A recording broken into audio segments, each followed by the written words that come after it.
যেই না কৃষ্ণ নিয়ে গেছে সুদামাকে, সঙ্গে সঙ্গে তাকে কি করেছে সুদামাকে তার রাজ সিংহাসনে বসেছিল। না না না কৃষ্ণ, এ হতে পারে না, কৃষ্ণ এ হতে পারে না। আমি যে একদম চরম ভিক্ষুক, আমি যে ভিক্ষুক, আমার তিনজনের দুজনের অন্ন সংস্থান করার আমার ক্ষমতা নেই। আমার যে ছিন্ন বসন পরিহিতা, না না কৃষ্ণ না, ওই আসনে ওই সিংহাসনে আমি বসার যোগ্য নই। সুদামা, তুই যে আমার বন্ধু সখারে, তুই যে আমার ভক্ত পরম বৈষ্ণব, বস সুদামা বস। বসিয়ে দিয়েছে সুদামাকে।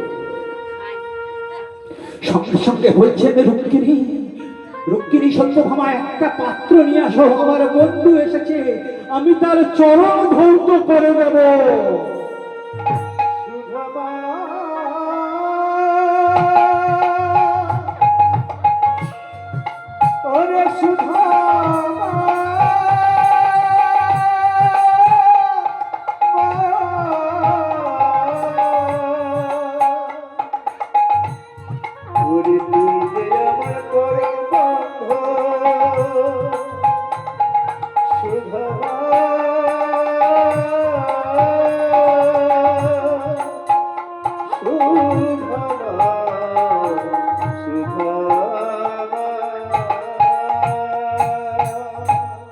কি বললি কৃষ্ণ, তুই চরণ ধৌত করে দিবি?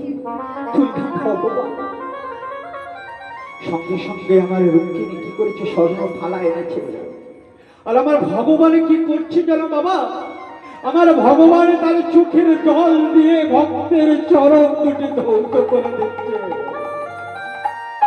অনেকদিন পরে ভক্ত আমার পেয়েছে, ভগবান পেয়েছে ভক্তকে, আর তো ছাড়বে না, আর তো ছাড়ে না, নিজের চোখের জল দিয়ে ভক্তের চরণ ধৌত করে দিচ্ছে।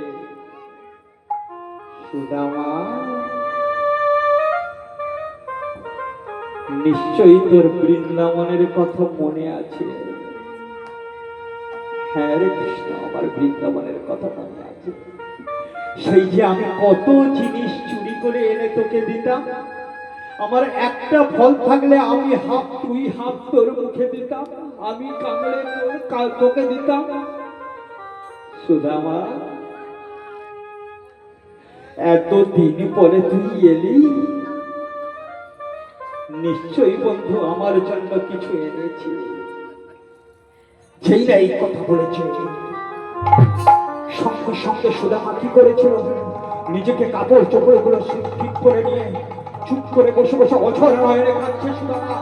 অঝর নয়নে চোখের জল পড়ছে, চোখের জল পড়ে মনে মনে ভাবছে, কৃষ্ণ তুই কি বললি, কৃষ্ণ তুই অন্তর যাবে, আমি জানি কৃষ্ণ, কিন্তু আমি তো